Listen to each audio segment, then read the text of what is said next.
नमस्कार। भारत की समुद्री सीमाओं के बारे में आज आप जानकारी प्राप्त करेंगे। प्रत्येक देश के आसपास जो समुद्र होता है, उस समुद्र में से संसाधनों का दोहन करने के लिए प्रत्येक देश को कुछ अधिकार दिए गए हैं। वास्तव में समुद्र संसाधनों का भंडार है। जितने संसाधन समुद्र में पाए जाते हैं, उतने संसाधन मुख्य भूमि पर नहीं पाए जाते। जैसे पेट्रोलियम हो गया, प्राकृतिक गैस हो गया, इस तरह के बहुत सारे संसाधन समुद्र में बहुत अधिक मात्रा में हैं, जहाँ से संसाधनों का दोहन किया जाता है। बहुत सारे समुद्री जगहों पर संसाधनों का पता लगाना भी बाकी है। तो आइए देखते हैं संसाधनों के बारे में और समुद्री सीमाओं के बारे में। किसी भी देश की समुद्री सीमा को निर्धारित करने के लिए 1982 में यूनाइटेड नेशन में एक समझौता हुआ था। उस समझौते को बोला जाता है unclose, UNCLOS, unclose. United nation में जो समझौता हुआ था अनक्लोज, उसको बोला जाता है united nation convention on the law of sea. United nation convention on the law of sea. इस समझौते के अनुसार भारत को उसके समुद्री क्षेत्र में 3 सीमाओं में निर्धारित किया गया। जो समुद्री सीमाएं हैं उसको 3 तरह से निर्धारित किया गया। जो भारत के आसपास की समुद्री सीमा है, किस तरह से निर्धारित किया गया?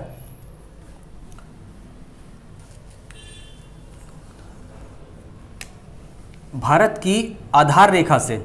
आधार रेखा क्या होता है? ये जो समुद्री सीमा निर्धारित की जाती है, ये तट रेखा से निर्धारित नहीं की जाती। तट रेखा और आधार रेखा में अंतर आपको समझना जरूरी है। जैसे तट जो है ये बहुत ही कटे फटे होते हैं। अभी आपको देखने में एक सीधी लाइन जैसा दिखाई दे रहा है, लेकिन जब इसे बहुत ज़्यादा जूम करके देखेंगे, बहुत ज़्यादा, जब आप आपके मोबाइल में मैप होगा, उस मैप को जब आप बहुत ज़्यादा जूम करके देखेंगे तो ये तट कुछ इस तरह से टेढ़ा मेढ़ा दिखाई देगा, कटा फटा सा तट दिखाई देगा। तो कटे फटे तट से दूरी नहीं ली जाती है। इन कटे फटे तट को मिलाने वाली जो एक सीधी रेखा होती है, उस रेखा को आधार रेखा कहा जाता है। इन कटे फटे तट को मिलाने वाली जो एक सीधी रेखा होती है, उस रेखा को आधार रेखा कहा जाता है। और जो दूरी समुद्र के अंदर ली जाती है वो इस आधार रेखा से ही ली जाती है। समझ पा रहे हैं? ये है एक आधार रेखा। कटे फटे तटों को मिलाने वाली रेखा है आधार रेखा।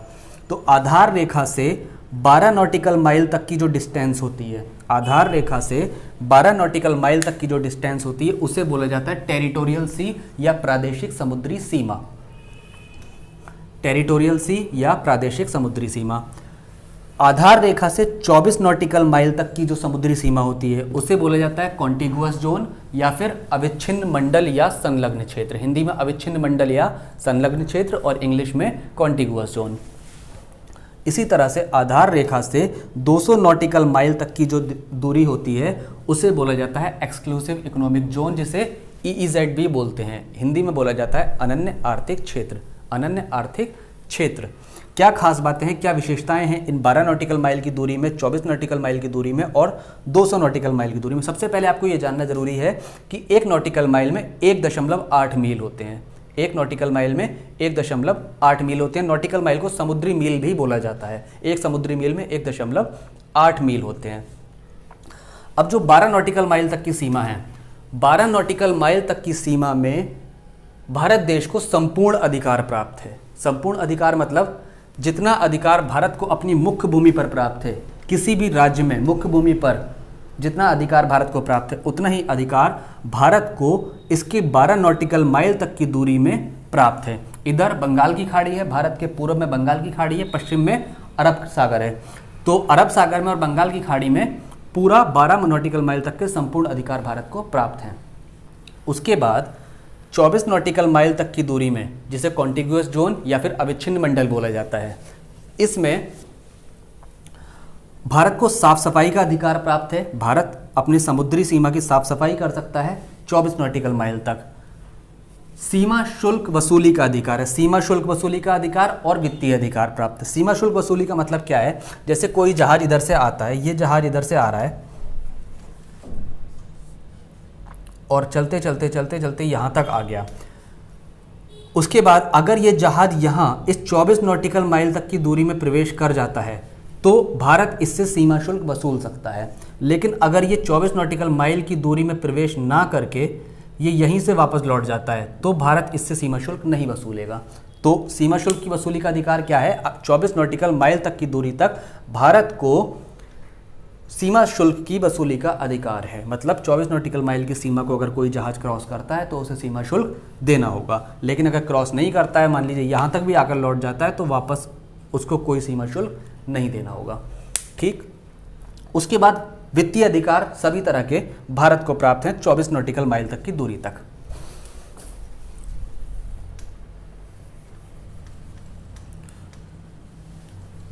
इसके अलावा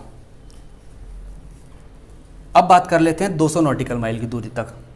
200 नॉटिकल माइल जिसे हम अनन्य आर्थिक क्षेत्र बोले जाते हैं, ये बहुत ही इंपॉर्टेंट जोन होता है। 200 नॉटिकल माइल तक का जो क्षेत्र होता है, एक्सक्लूसिव इकोनॉमिक जोन। वास्तव में जो संसाधन होते हैं वो 200 नॉटिकल माइल तक की दूरी पर बहुत ज़्यादा मिलते हैं। किसी भी देश की 200 नॉटिकल माइल तक की दूरी में संसाधन बहुत ज़्यादा मिलते हैं। जैसा मैंने आपको बताया, समुद्र संसाधनों के भंडार हैं। इतने संसाधन मुख्य भूमि पर नहीं पाए जाते जितने संसाधन समुद्रों में पाए जाते हैं। 200 नॉटिकल माइल तक की दूरी तक भारत को संसाधनों के दोहन का अधिकार है। यहाँ से आधार रेखा से लेकर 200 नॉटिकल माइल तक की दूरी तक भारत संसाधनों का दोहन कर सकता है। अपने संसाधनों का, रिसोर्सेज का पूरी तरह से यूज़ कर सकता है। यहाँ पर रिसर्च कर सकता है, वैज्ञानिक अनुसंधान कर सकता है।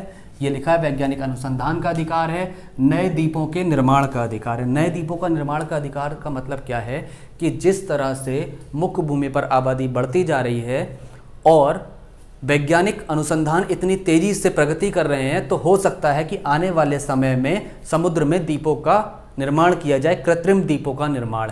वैसे तो मानव मंगल तक पहुंच गया है, आने वाले टाइम में ऐसा भी हो सकता है कि धरती जीने लायक ना रहे तो मंगल पर कॉलोनी बसाना शुरू कर दे। आपने सुना भी होगा शायद कि कुछ लोगों ने प्लॉट बुक कर दिए हैं मंगल पर। पता नहीं जोक है या सच बात है, लेकिन ऐसा पॉसिबल है क्योंकि वैज्ञानिक अनुसंधान बहुत तेज़ी से प्रगति कर रहे हैं, बहुत तेज़ी से उन्नति कर रहे हैं।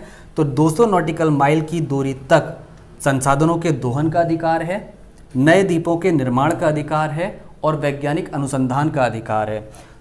200 नॉटिकल माइल पूर्व पश्चिम में भी और पूरब में भी। पूरब में बंगाल की खाड़ी है और पश्चिम में अरब सागर है, नीचे हिंद महासागर है, नीचे भी 200 नॉटिकल माइल तक। ठीक है, 200 नॉटिकल माइल के आगे की जो दूरी है उस पर समस्त देशों का समान अधिकार है।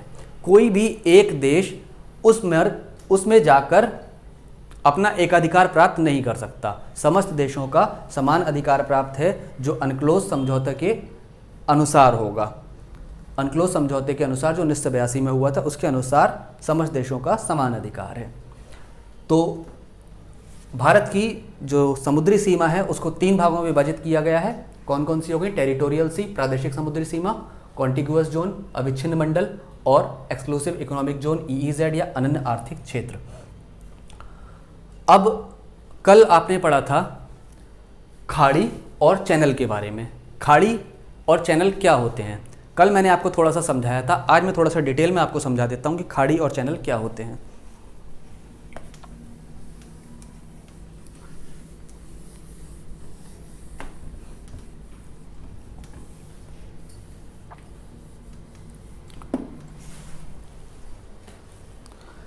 कल जब मैं आपको अंडमान निकोबार द्वीप समूह पढ़ा रहा था और लक्षद्वीप समूह पढ़ा रहा था, तब मैंने आपको बताया था कि यहाँ से अंडमान निकोबार द्वीप समूह शुरू होता है। कौन कौन से बताए थे मैंने आपको? North Andaman, middle Andaman, south Andaman, उसके बाद little Andaman, car Nicobar, little Nicobar और ग्रेट निकोबार। इसकी बारे में मैंने आपको बताया था कि लिटिल अंडमान और कार निकोबार के बीच में जाता है 10 डिग्री चैनल। कौन सा चैनल जाता है? 10 डिग्री चैनल। यह है 10 डिग्री चैनल। तो चैनल क्या होता है? दो द्वीपों के बीच में जो सकरा समुद्र होता है, दो द्वीपों के बीच में जो सकरा समुद्र होता है, सकरा समुद्र मतलब जिसकी गहराई बहुत ज़्यादा नहीं होती, तो सकरा समुद्र होता है जिसकी गहराई बहुत ज़्यादा नहीं होती। दो द्वीपों के बीच में जो सकरा समुद्र होता है उसे बोला जाता है चैनल। जैसे लिटिल अंडमान और कार निकोबार के बीच में मैंने आपको बताया था 10 डिग्री चैनल जा रहा है।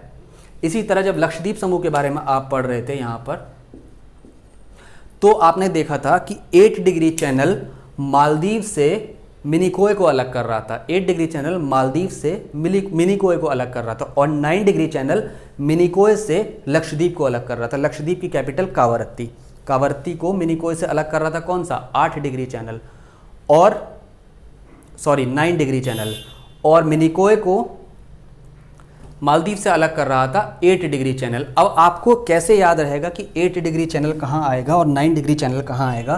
तो शुरुआत में मुझे भी थोड़ी सी तकलीफ होती थी इसे याद करने में, लेकिन अब आपको तकलीफ नहीं होगी। यह है 0 डिग्री, इक्वेटर जिसे बोला जाता है। 0 डिग्री से जैसे जैसे आप ऊपर की तरफ बढ़ते जाते हैं वैसे वैसे डिग्री बढ़ता जाता है। जैसे 8 डिग्री चैनल, 8 डिग्री चैनल कहाँ पर था? सबसे पहले आ जाएगा 8 डिग्री चैनल जो मालदीव को मिनिकोय से अलग कर रहा था। उसके बाद 9 डिग्री चैनल आ जाएगा,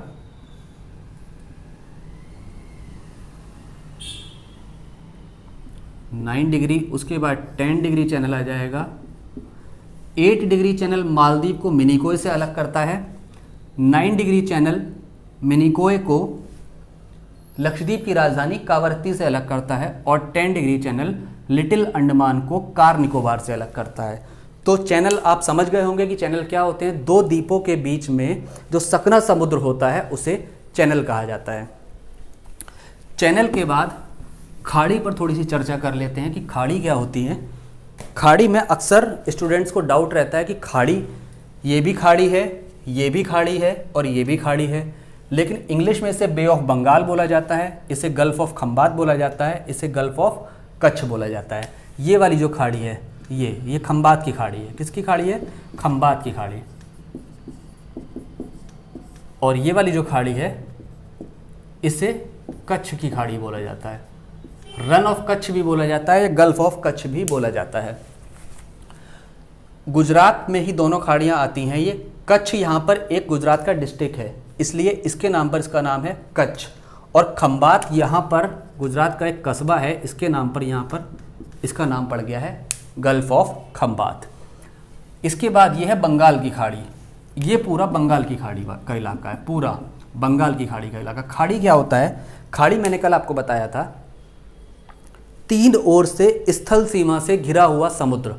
जो 3 ओर से स्थल सीमा से घिरी हुई जल राशि होती है उसे खाड़ी कहा जाता है। जैसे आप खंबात की खाड़ी को देख रहे हैं तो ये इधर से पश्चिम से, उत्तर से और पूरब से 3 ओर से स्थल से घिरा हुआ क्षेत्र है, तो इसे बोलेंगे खाड़ी। इसी तरह जब आप कच्छ की खाड़ी को देखते हैं तो उत्तर में, पूर्व में और दक्षिण में 3 तरफ से ये स्थल सीमा से अवरुद्ध है, इसलिए इसे बोला जाता है कच्छ की खाड़ी। इसी तरह बंगाल की खाड़ी, ये है बे ऑफ बंगाल।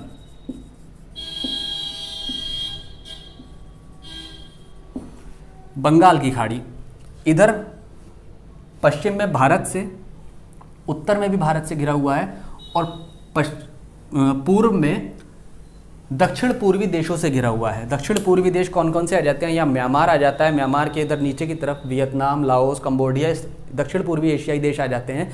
इन सारे देशों से ये घिरा हुआ समुद्र है, इसलिए इसे बोला जाता है बंगाल की खाड़ी। अब बे और गल्फ में क्या डिफरेंस है? बे ऑफ और गल्फ में क्या डिफरेंस है? देखिए, जो बड़ी खाड़ी होती है, जो बहुत बड़ी खाड़ी होती है उसे बोला जाता है बे, और जो छोटी छोटी खाड़ियाँ होती हैं, ये छोटी छोटी खाड़ियाँ हैं, इन्हें बोला जाता है गल्फ। ठीक है, इसलिए इसी को बोला जाता है गल्फ ऑफ खंबात और इसको बोला जाता है गल्फ ऑफ कच्छ। ये एक बहुत बड़ा समुद्र है, ठीक है, बहुत बड़ी खाड़ी है, इसलिए इसको बोला जाता है बे ऑफ बंगाल। ठीक है, तो खाड़ी में डिफरेंस आपको समझ में आ गया होगा। ये एक छोटा सा वीडियो था, इसके बारे में जो जरूरी इन्फॉर्मेशन थी वो आपको दे दी गई है। इसके बाद आप पढ़ेंगे भारत की प्रमुख चट्टानें, और ये एक ऐसे छोटे छोटे चैप्टर हैं जिनको लोग अनइम्पॉर्टेंट समझकर, जो गैर महत्वपूर्ण समझकर छोड़ देते हैं और इनसे अक्सर प्रश्न बन जाते हैं और प्रश्न छूट जाते हैं एग्जाम में। तो इन चैप्टर्स को आपको छोड़ना नहीं है। इसके बाद हम पढ़ेंगे भारत की प्रमुख चट्टानें, और प्रमुख चट्टानों के बाद हम पढ़ेंगे हिमालय और हिमालय का विस्तार। हिमालय का किस तरह से निर्माण हुआ है, किस काल में निर्माण हुआ है, और हिमालय का विस्तार, कितना विस्तार है। तो हिमालय को तो अधिकतर लोग पढ़ते हैं, लेकिन ये छोटे छोटे जो चैप्टर हैं इनको छोड़ देते हैं। तो आपको कुछ भी छोड़कर नहीं चलना है, सारी चीज़ पढ़नी है। तो इसी तरह हंसते रहिए, मुस्कुराते रहिए, खुश रहिए और खुश रखिए। नमस्कार।